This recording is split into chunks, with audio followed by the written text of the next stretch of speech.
நம்ம அப்போஸ்தலடிக் பிரேயர் ஃபெலோஷிப்ல உம் வசனம் எனக்கு உணவாகும், உடலுக்கெல்லாம் மருந்தா. உடலுக்கெல்லாம் மருந்துதான் இந்த வேத வசனம். உடல் எல்லாம் நல்லா இருக்கணுமா, உறுப்புகள் எல்லாம் நல்லா இருக்கணுமா, சுகம் இருக்கணுமா, பலன் இருக்கணுமா, வசனத்தை கேளுங்க, வசனத்தை பாருங்க. அந்த வசனத்தை பார்க்க பார்க்க பார்க்க பார்க்க அற்புதமான மாற்றங்கள் வரும். போடுமா நெகேமியா 4வது அதிகாரம் அவர்கள் 8வது வசனத்துல இருந்து படிக்கிறேன். வேலையை தடுக்கவும் கட்டுப்பாடு பண்ணினார்கள். வேலையை தடுக்கவும் கட்டுப்பாடு பண்ணினார்கள். கூட்டம் கூட்டமாய் இணைந்து கொண்டு வேலையை தடுக்கவும் கட்டுப்பாடு பண்ணினார்கள். வேலை செய்யக்கூடாது, தேவனுடைய வேலை செய்யக்கூடாது, தேவனுக்காய் நாம் எழும்பக்கூடாது, தேவனுக்காய் நாம் நிற்கக்கூடாது, தேவனுடைய நாமத்தை நாம் மகிமைப்படுத்த கூடாது. இவைகளுக்கு விரோதமாய் சத்துரு நம்மை அதிகமாய் நெருக்கி நம்மை எப்பக்கத்திலும் நெருக்குவதற்கு நமக்கு விரோதமாய் எழும்பி வேலையை தடுக்க கட்டுப்பாடு பண்ணினார்கள். தடுத்து நிறுத்திட்டாங்க. நிறுத்தப்பட்டதா? என்ன செய்கிறார்கள் என்று படிப்போமா? ஆனாலும் அவர்கள் நாங்கள் எங்கள் தேவனை நோக்கி ஜெபம் பண்ணி வசனத்தை தொட்டு பாருங்க, வசனத்தை பாருங்க, வசனத்தை பைபிள்ல பாருங்க, வசனத்தை தொட்டு பாருங்க, கண்களால வசனத்தை பைபிள்ல பாருங்க. அல்லேலூயா. நாங்கள் எங்கள் தேவனை நோக்கி ஜெபம் பண்ணி அவர்கள் நிமித்தம் இரவும் பகலும் ஜாமக்காரர்களை வைத்தோம். இரவும் பகலும் மாறி மாறி ஜெபிக்கிறதற்கு ஜாமக்காரர்கள் நாம் எழும்ப வேண்டும். நம்முடைய கூடுகையில் அப்படிப்பட்ட ஜாமக்காரர்கள், ஜெபிக்கிறவர்கள் எழும்ப வேண்டும். பிரச்சனைகள் அதிகமாகிறது தெரிகிறது. நிறைய பேர் ரெகுலரா வர முடிய மாட்டேங்குது. ஃபெமினா சிஸ்டர் 4 நாள் லீவு, ரெகுலரா வர முடியல. கட்டுப்பாடு பண்ணுவான் சைத்தான். சாத்தான் பண்ற வேலை இது. இது யார் பண்ணான்? முந்தன வசனம் நீங்க படிச்சீங்கன்னா இது கூட்டம் கூட்டமா இணைந்து கொண்டு போடப்பட்டிருக்கிறது. அரபியர், அம்மோனியர், அஸ்தோத்தியர் கேட்டபோது அவர்கள் மிகவும் எரிச்சலாகி சன்பல்லாத்து, தொபியா இவர்கள் போய் அரபியர், அஸ்தோத்தியர், அம்மோனியர் எல்லாரையும் கூட்டிக் கொண்டு வந்து, எல்லாரும் ப்ளூரல், கூட்டம் கூட்டமாய் வந்து இந்த அலங்கத்தை கட்டக்கூடாது, இந்த தேவாலயம் எழும்பக்கூடாது, தேவனுடைய பிள்ளைகள் எழும்பி நிற்க கூடாது என்று சொல்லி இவர்களுக்கு விரோதமாய் தடுத்து நிறுத்துகிறார்கள். நாங்கள் தேவனை நோக்கி ஜெபம் பண்ணி இரவும் பகலும் ஜாமக்காரரை நிறுத்தினோம். எப்படிங்க? இரவும் பகலும் இன்னும் ஜெபத்தை அதிகரித்தார்கள். ஏங்க, ஒரு கூட்டம் கூட்டமா வந்து, ஆண்டவரே உங்களுக்காக தானே வாழ்றோம், எங்களுக்கே இவ்வளவு பிரச்சனை அப்படின்னு கேள்வி கேட்கல. நல்லா தானே ஜெபிக்கிறோம், டெய்லி நல்லா தானே உங்க வேலையை தானே ஆண்டவரே செய்யணும். ஜெபத்தை அதிகரித்தார்கள். ஜெபம் மேலோங்கப்படுகிறது. ஜெபம் இன்னும் அதிகரிக்கப்படுகிறது. ஜெபத்திலே சோர்ந்து போகவில்லை, கட்டுப்பாடு பண்ணுகிறார்கள். ஆண்டவர் தான் என்னை அனுப்பினார் என்று நன்றாய் தெரியும் நெகேமியாவுக்கு. அப்புறம் ஏன் ஆண்டவரே என் வாழ்க்கையில் இவ்வளவு பிரச்சனை?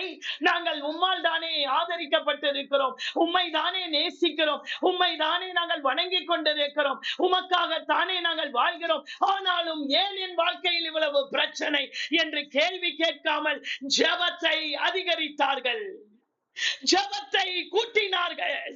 இரவும் பகலும் ஜெபத்தை செய்ய அவர்கள் தீர்மானித்தார்கள். தீர்க்கமான முடிவை எடுத்தார்கள், ஜெபிக்க வேண்டும் என்று. அடுத்த வசனம் பாருங்க. அப்பொழுது யூதா மனிதர் சுமைக்காரரின் பலன் குறைந்து போகிறது. எப்படிங்க? அவங்க பலன் குறைஞ்சிருச்சுன்றாங்களாம். சொல்றது யாரு? யூதா மனுஷரே.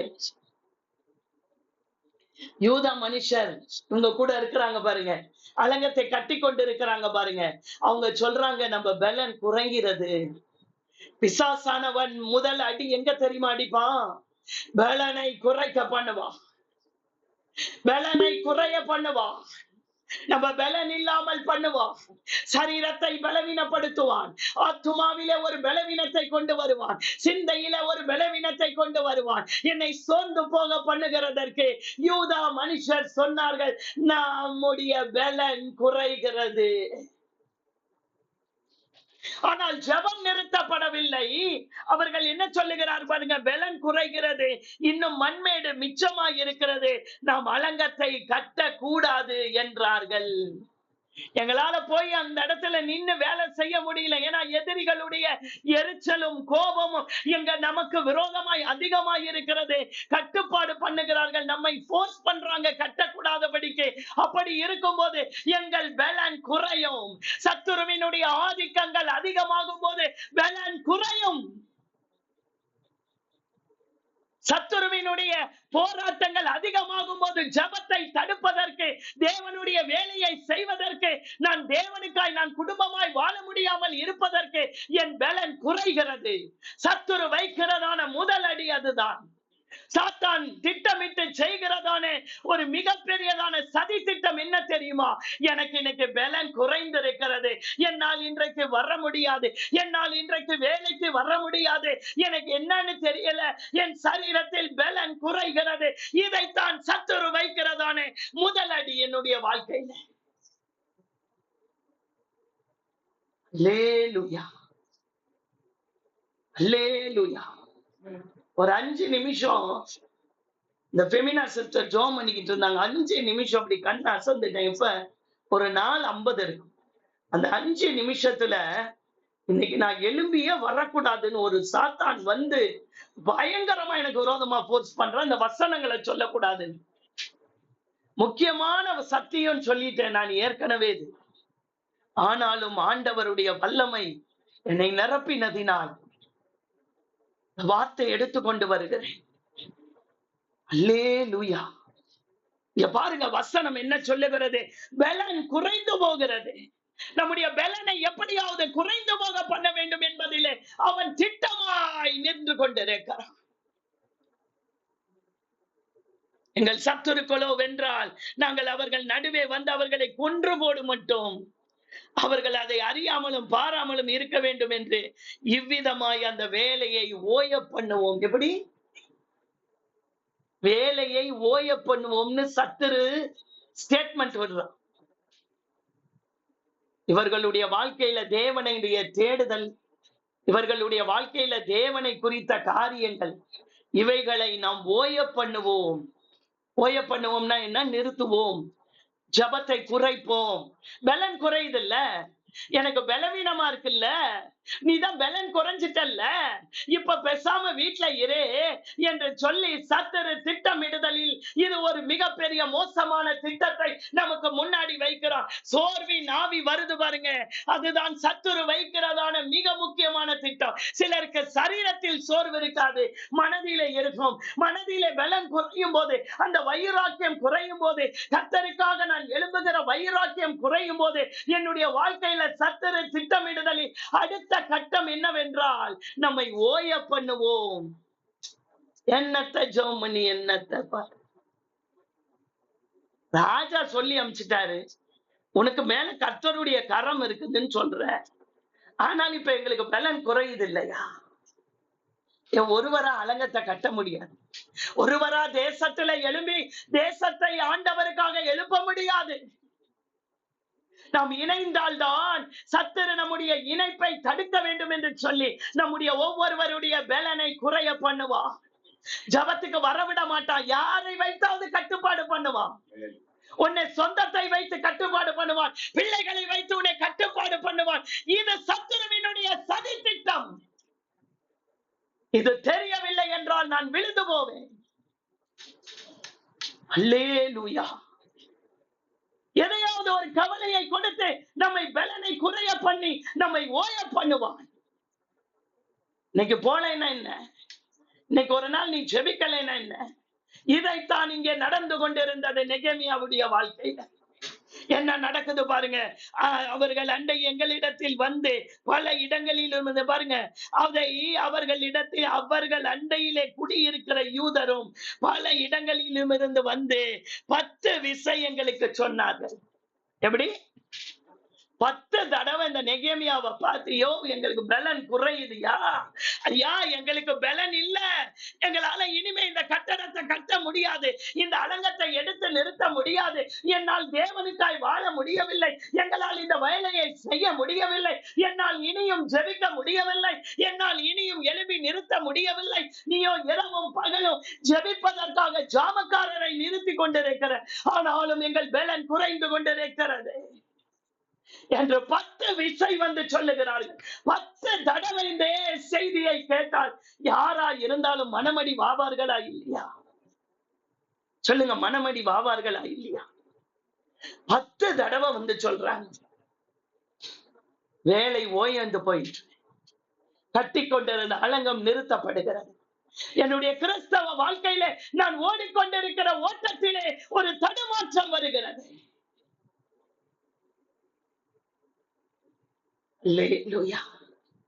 ஓடிக்கொண்டிருக்கிற ஜெப வாழ்க்கையில ஒரு பிரேக் வருகிறது.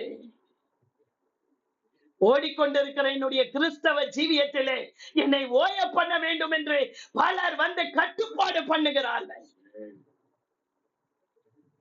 தடை பண்ண வேண்டும் ஜெபத்தை. தேவனுக்காய் வாழ்கிற வாழ்க்கையை வைராக்கியத்தோடு எடுத்துக்கொண்டு முடிக்க முடியாதபடி பாதியிலே தடையாகி கொண்டிருக்கிறது. இது சத்துருவினுடைய திட்டம். சத்துருவினுடைய திட்டம். இந்த திட்டத்துக்குள்ளே வர வேண்டும் என்பதற்காகத்தான் சத்துரு இதை செய்து கொண்டிருக்கிறான். அந்த திட்டத்தின் வளையத்திற்குள் வர வேண்டும் என்பதற்காகத்தான் சத்துரு திட்டமிட்டுக் கொண்டிருக்கிறான். 10 தடவை வந்து சொல்லுகிறார்கள், முடியாது ஐயா, முடியாது. அடுத்தது பாப்போமா? அப்பொழுது நான் யாரு? நெகேமியா.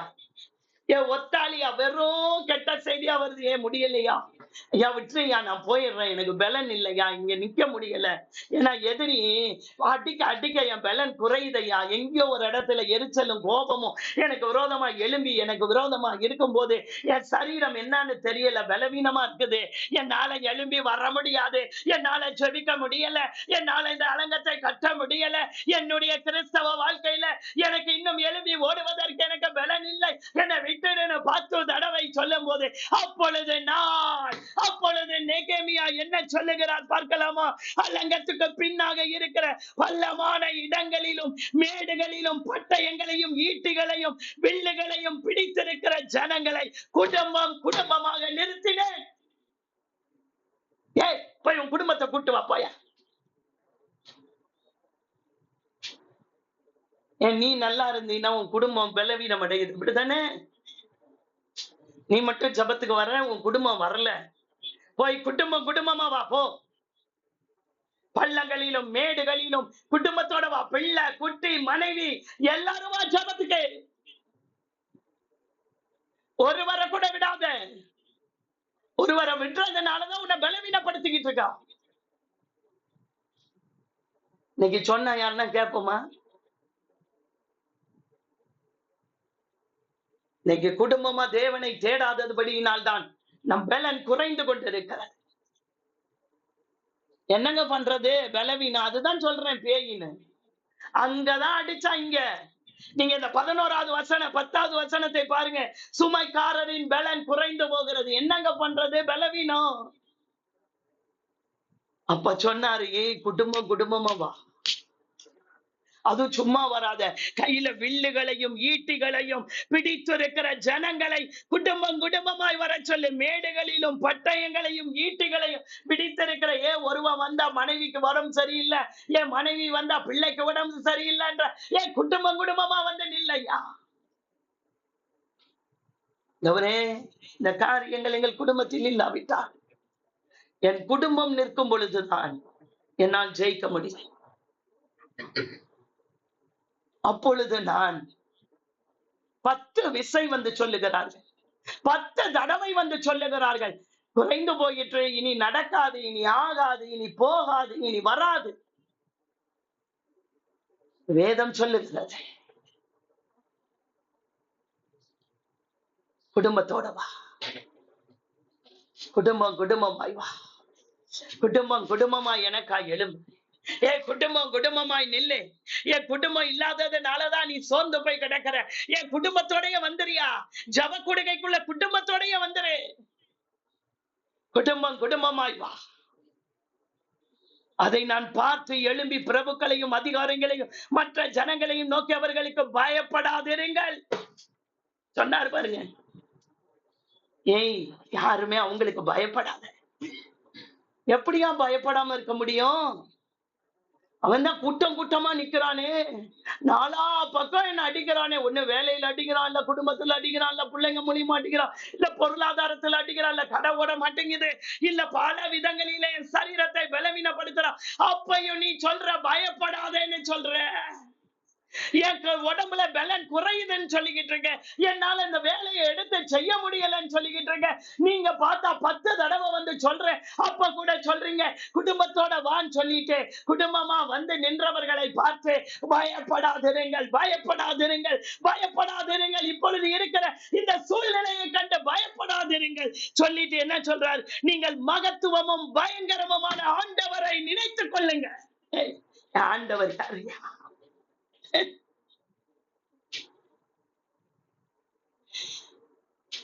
என் கண்ணு எப்ப இந்த சுத்தி நிக்கிற பேய் பக்கம் திரும்பிடுச்சோ, அப்பயே என் மகத்துவமான ஆண்டவரை நினைக்க முடியாது. என் மகத்துவம் உள்ள பயங்கரமான ஆண்டவரை நான் நினைக்க கூடாதுண்டா. இந்த பேய் என்னை வந்து அவனுக்கு பலன் இருக்கிறது போல காட்டி என் பலனை குறைய பண்ணுகிறான். என் பலன் குறைந்து போகிறதற்கு காரணம் என்ன தெரியுமா?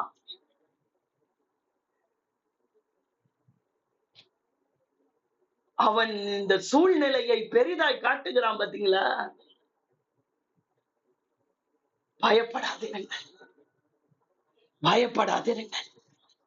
உங்கள் சகோதரருக்காகவும், உங்கள் குமாரருக்காகவும், உங்கள் குமாரத்திகளுக்காகவும், உங்கள் மனைவிகளுக்காகவும், உங்கள் வீடுகளுக்காகவும் யுத்தம் பண்ணுங்க. யுத்தம் பண்ணு. என்னங்க ஜபம் பண்ணுன்னு தானே சொன்னீங்க, யுத்தம் பண்ணுன்றாரு. சீரியஸா கேட்கிறேன். ஒரே ஒரு வார்த்தை, ஜபம் பண்ணுன்னு சொல்றது பெருசா, யுத்தம் பண்ணுன்னு சொல்றது? எங்க மனைவிக்காக, பிள்ளைக்காக நல்லா கவனிக்கணும். இன்னைக்கு ரொம்ப ரொம்ப முக்கியமான செய்தி. நானே ரெக்கார்ட் பண்ண சொல்லி இருக்கிறேன். ஏன்னா இத எப்ப போட்டாலும் கேட்கணும்ன்றதுக்குதான். அல்லேலூயா. எங்க மனைவிக்காக, சகோதரருக்காக, எங்க பாருங்க, குமாரருக்காக, குமாரத்திகளுக்காக, உங்கள் வீடுகளுக்காக யுத்தம் பண்ணுங்கள். ஜபம் பண்ணுன்னு தானே சொல்லணும், யுத்தம் பண்ணுன்னு ஏன் சொல்ற? ஒவ்வொரு கிறிஸ்தவர்களுடைய வாழ்க்கையிலும் யுத்த களம் அது. எனக்கு ஒரு யுத்தம் இருக்கும், உங்களுக்கு ஒரு யுத்தம் இருக்கும். இந்த யுத்தத்திலே எதிரிக்கும் நமக்கும் நடக்கிறது தான் யுத்தம். இப்ப எல்லாம் ஆவிகளோடு யுத்தம், அப்ப எல்லாம் இப்படி மனிதர்களோடு யுத்தம். பழைய ஏற்பாடு முழுவதும் ஆண்டவர் மனித யுத்தத்தை எடுத்துவிட்டு சத்துருவினுடைய தலையை நசுக்கி, தீங்கு நாட்களில் நீங்கள் அவைகளை எதிர்க்கவும், எல்லாவற்றையும் செய்து முடித்தவர்களாய் நிற்கவும், தேவனுடைய சர்வாயுத வர்க்கத்தை எடுத்துக் கொள்ளுங்கள் என்று சொல்லி சர்வாயுத வர்க்கத்தை கொடுத்து விட்டு, எபேசியர் 6:10 படிச்சீங்கன்னா இருக்கும், அதை கொடுத்து விட்டு சென்று விட்டார். வசனம் சொல்லுகிறது,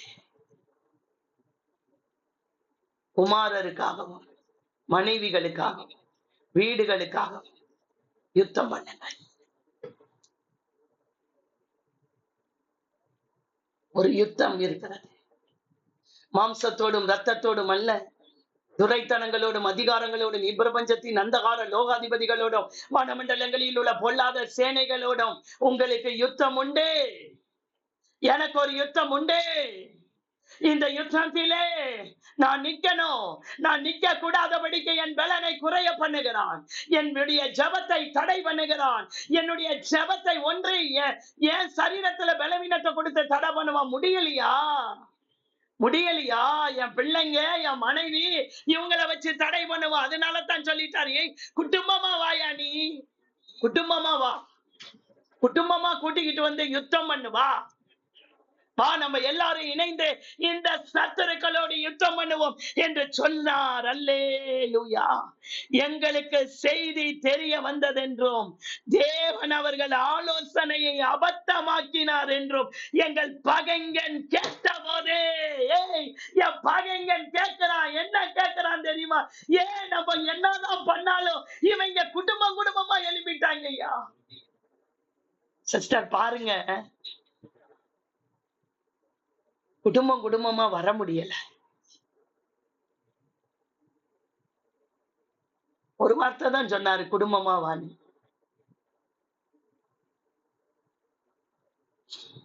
வந்தால் அற்புதம். பலவீனம் இருக்கா?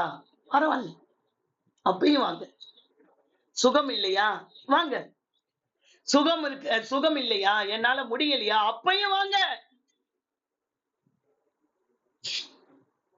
எந்திரிச்சு போய் உங்க வேலைகளை செய்வோம் இல்ல?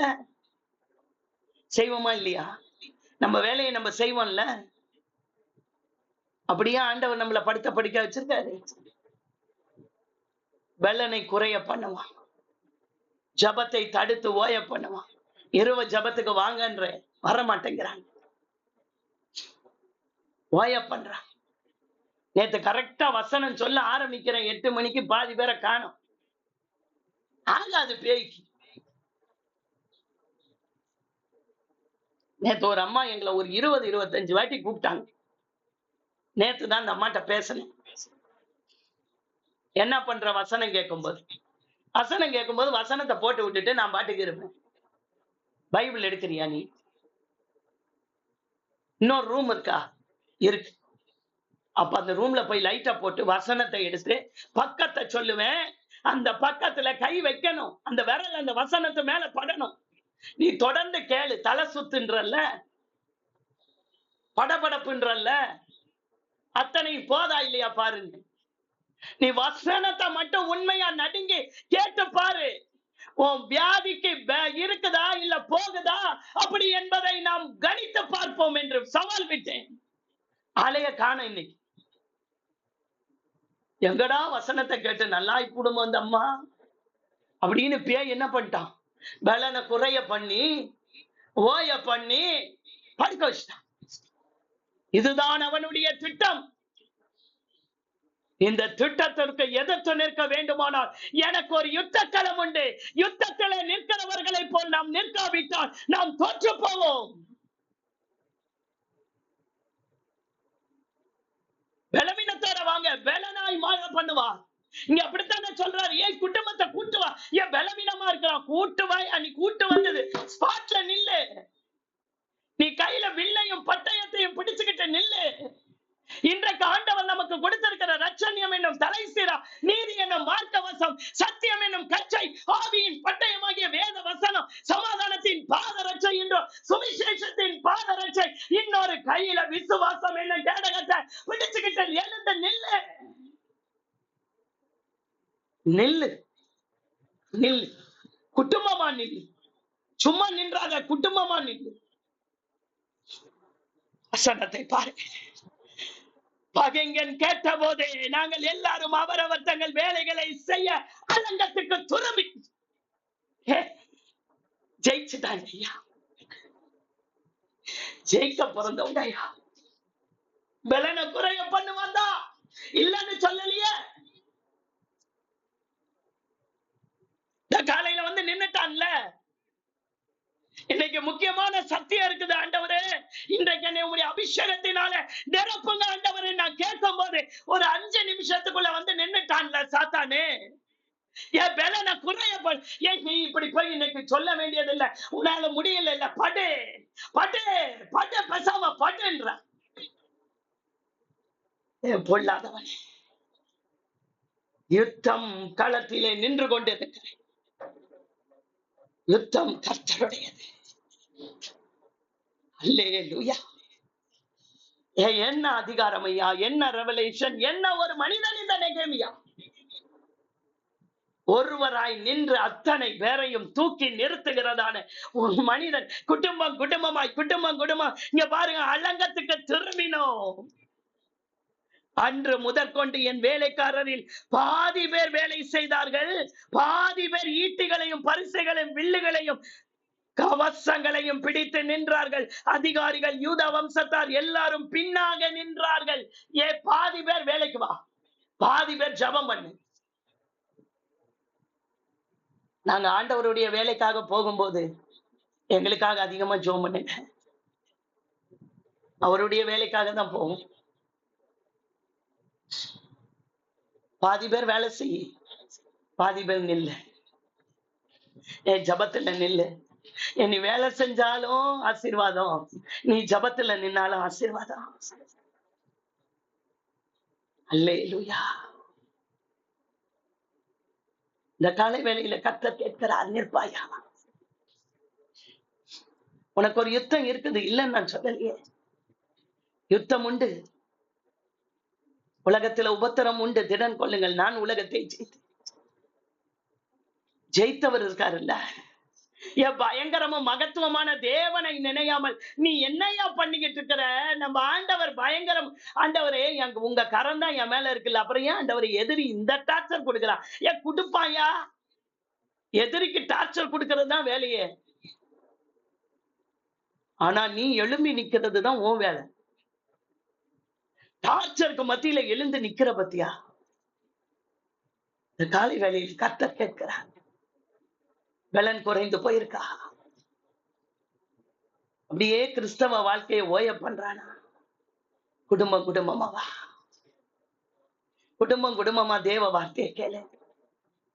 குடும்பம் குடும்பமா வசனத்துக்கு கீழ்ப்படிங்க.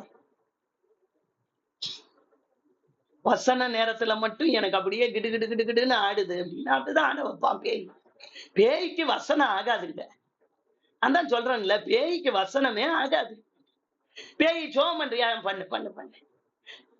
நைட்டு ஜபத்துக்குள்ள வரியா? உனக்காக ஜோம் பண்ணுவாங்க. டெய்லி ஒரே ஆளுக்காக ஒரே மாதிரி சொல்லி சொல்லி ஜோம் பண்ணுவாங்க. வசனத்தை சொல்லி இதுக்கு கீழ்ப்படி அப்படின்னு சொல்லும் போது கட்டிங் போட்டு போயிரும். வார்த்தை வரும்போது கரெக்டா கட் பண்ணு.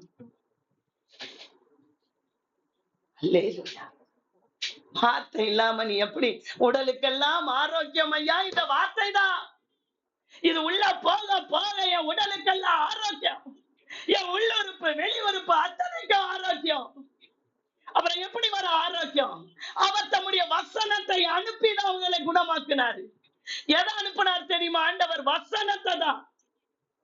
எனக்கு பலன் குறைஞ்சிருக்கு, பலன் குறைஞ்சது 10 வாட்டி வந்து சொன்னாங்க. பலன் குறைஞ்சிருச்சா? யாருக்கு? இப்ப நான் நல்லாதான் இருக்கேன், என் வீட்டுல என் மனைவிக்கு தாங்க பலன்.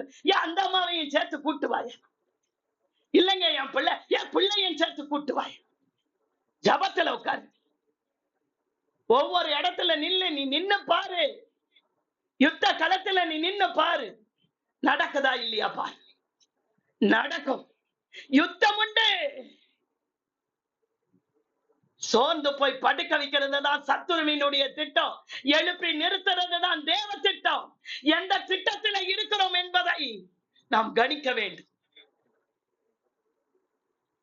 அல்லேலூயா.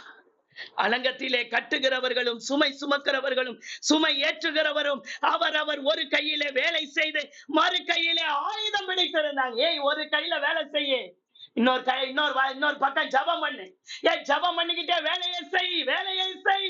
ஆயுதம் பிடித்துக் கொண்டு வேலையை செய். விசுவாசம் என்னும் கேடகத்தை தூக்கி பிடித்தவர்களாய் தேவ சமூகத்திலே நிற்கிறவர்களா, தேவ பாதத்திலே விழுந்து கிடக்கிறவர்கள், தேவனுக்காய் எழும்பி நிற்கிற விசுவாசத்தோடு வேலையை செய்ய ஆரம்பி.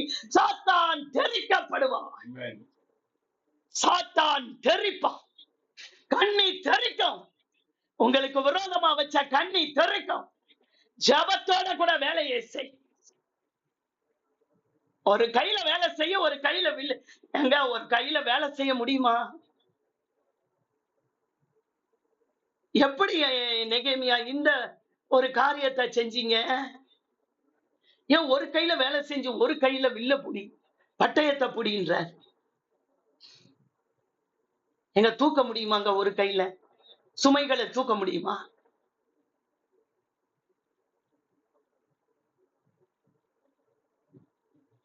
அல்லேலூயா. கர்த்தருக்கு காத்திருந்து கழுகு போல் பலன் அடைந்து சட்டைகளை அடித்து உயர எழும்பிடுவேன். அல்லேலூயா. அடுத்தது பாருங்க, முடிச்சார் 39க்கு முடிச்சார். நீதி நாளைக்குதான். நான் பிரபுக்களையும் அதிகாரிகளையும் மற்ற ஜனங்களை நோக்கி, வேலை பெரிதும் விஸ்தாரமுமாய் இருக்கிறது, நம் அலங்கத்தின் மேல் சிதறப்பட்டு ஒருவருக்கொருவர் தூரமாய் இருக்கிறோம். இந்த வசனத்தை படிச்சுட்டு முடிச்சிருவேன். நாளைக்கு அதுல இருந்தே தொடருவேன். நீங்கள் எவ்விடத்திலே அலங்கத்துல வேலை ரொம்ப இன்னும் நிறைய இருக்கு, நம்ம அங்கங்க சிதறி இருக்கிறோம். ஒருத்தர் பள்ளத்துல நிக்கிறீங்க, ஒருத்தர் மேட்ல நிக்கிறீங்க, ஒருத்தர் மலை மேல நிக்கிறீங்க, ஒருத்தர் அங்கங்க நின்னுகிட்டு வீட்டுகளையும் பிள்ளைங்களோட நின்னுகிட்டு இருக்கீங்க, வேலையில நிக்கிறீங்க. எந்த வேலை? கர்த்தருடைய வேலையில நிற்கணும். குடும்பம் குடும்பமா கர்த்தருக்காக குடும்பம் குடும்பமா நிக்கணும். வைராக்கியம் இருக்கா? ஆண்டவர் கேட்கிறார், உனக்கு வைராக்கியம் இருக்கிறதா? என்னை பார்த்து கேட்கிறார், ரெஜினா, உனக்கு குடும்பம் குடும்பமாய் நிற்க வேண்டும் என்று உன் குடும்பத்தை குறித்த வைராக்கியம் இருக்கிறதா? உன் பிள்ளைகளுக்காக, உன் கணவனுக்காக, உன் குமாரனுக்காக, உன் குமாரத்திகளுக்காக தனித்தனியாய் ஜெபித்து யுத்தத்திலே அவர்களை கொண்டு வந்து நிறுத்தி, யுத்த களத்திலே நிறுத்தி உன் பிள்ளைகளையும் குடும்பத்தையும். எங்கெங்க அது என்னையே ஜபத்துக்கு வரவிட மாட்டேங்கிறான், வரவிட மாட்டான், வரவிட மாட்டான். அங்கத்தான கட்டுப்பாடு பண்றான், அங்கத்தான தடை பண்றான் சைத்தானே. அவன் தடைக்கு நான் என்னை அர்ப்பணிக்கிறேன். அர்ப்பணிக்கும் போது பலன் குறையும். நான் என்னைக்கு ஜப தடைக்கு நான் என்னை அர்ப்பணித்து விட்டேனோ அன்னைக்கே பலன் போயிருச்சு. இன்னைக்கு ஒரு நாள் நீ வசனம் சொல்லலைன்னா என்ன அப்படின்னு வந்து நெருக்கிறான். ஒரு நாள் படே, இன்னைக்கு காலையில ஒரு 5 நிமிஷத்துல இந்த போராட்டம். கர்த்தர் சொல்லுகிறார், இல்ல அவனையும் சேர்த்து நிப்பாட்டு. யார் வீட்டுல பிரச்சனை பண்ணிட்டு இருக்கு, அவனையும் சேர்த்து கொண்டு வந்து இந்த ஜபத்தில் நிப்பாட்டு. கூட்டு வந்துட்டாங்க போய். இயேசு எவ்வளவு பெரியவர். முடிச்சிடறேன், அடுத்த வசனத்தை படிச்சு முடிச்சிருவேன். நீங்கள் எவ்விடத்திலே எக்கால சத்தத்தை கேட்கிறீர்களோ, ஏனி அங்கங்க சிதறி நிக்கிற, ஒரு பக்கம் புள்ள ஒரு பக்கம் தூரமா நிக்குது, அங்க வீட்டையும் வில்லையும் பிடிச்சுக்கிட்டு புள்ள நிக்குது, மனைவி ஒரு பக்கம் ஒரு ஈட்டியை பிடிச்சுக்கிட்டு நிக்கிறாங்க, அலங்கத்துல ஒரு கையில வேலை செஞ்சுக்கிட்டு கணவன்மார்கள் ஒரு கையில பட்டயத்தை பிடிச்சுக்கிட்டு நிக்கிறாங்க. இப்ப என்ன செய்யறது? வேலை பெருசா இருக்குது, தூரம் தூரமா நிக்கிறாங்க. இப்ப நான் ஒண்ணு செய்யட்டா? எக்காலத்தை ஊதுகிறேன், சத்தத்தை கேட்கிறீர்களோ அவ்விடத்திலே வந்து எங்களோட கூடுங்கள், நம்முடைய தேவன் நமக்காக யுத்தம் பண்ணுவார். எக்கால சத்தம் தொனிக்கப்படும், சத்தம் தொனிக்கும், சத்தம் தொனிக்கும், வார்த்தையின் சத்தம், ஜெப சத்தம் தொனிக்கும், தொனிக்க தொனிக்க தொனிக்க கர்த்தர் எனக்கா யுத்தம் பண்ணுவார். கண்களை மூடலாம். கர்த்தர் நமக்கா யுத்தம் பண்ணுவார்.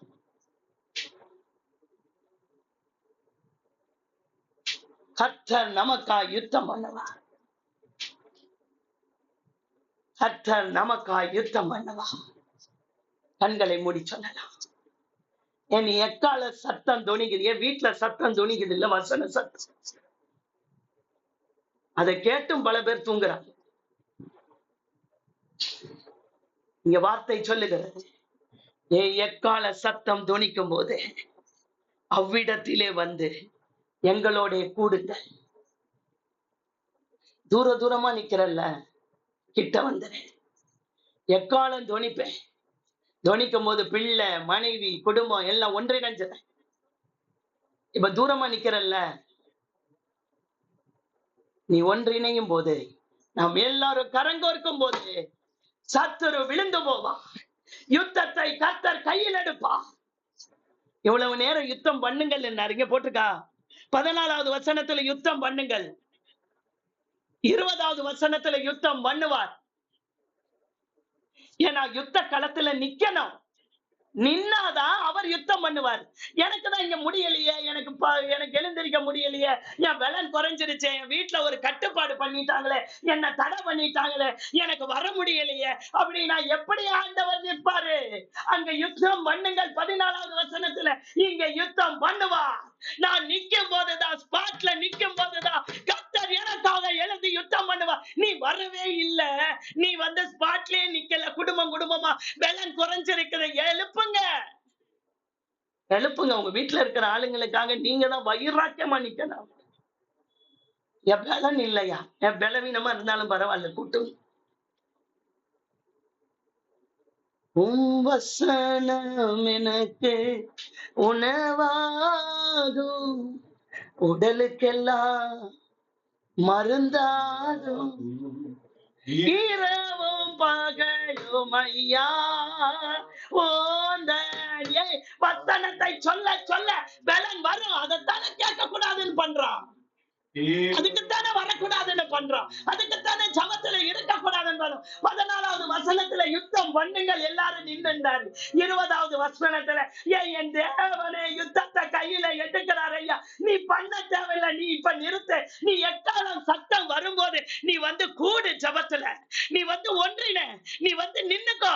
நிக்கும் போதே நமக்கா யுத்தம் பண்ணுகிற பரலோக தேவன் சன்பல்லாத் என்ன, தொபியா என்ன, அரபியர் என்ன, அஸ்தோத்தியர் என்ன, அம்மோனியர் என்ன, அத்தனை பேரையும் என் தேவனுடைய சத்தம் சிதறடிக்கப்படும். கர்த்தரின் சத்தம் வல்லமை உள்ளது, கர்த்தரின் சத்தம் மகத்துவம் உள்ளது. திரண்ட தண்ணீர் மேல் ஜல பிரவாகம் மேல் கர்த்தரன் முழங்குகிறார். அல்லேலூயா. கர்த்தரின் சத்தம் வல்லமை உள்ளது. நாளைக்கு பார்ப்போம் மிச்சத்தை. ஆண்டவரே, இந்த காலை வேளையில நம்முடைய கரத்தில் ஒப்புக் கொடுக்கிறேன், இயேசுவின் மூலமாய் ஜெபிக்கிறேன். எங்கள் ஜீவனுள்ள பரமபிதாவே, ஆமென், ஆமென், ஆமென், ஆமென். எல்லாரும் மியூட் எடுத்துட்டு அல்லேலூயா.